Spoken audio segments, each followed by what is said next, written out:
Я предлагала его попоить, он не соглашается. Объясни, что происходит. Я пытаюсь откашляться, но при этом икаю. Я опять вылезаю.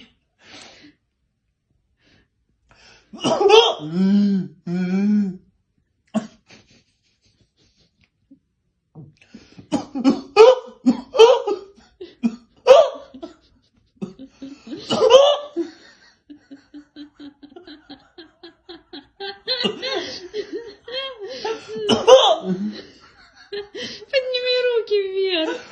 Ну прям вот полностью, вот. Ну, кашляй. Так, я пошла его поить.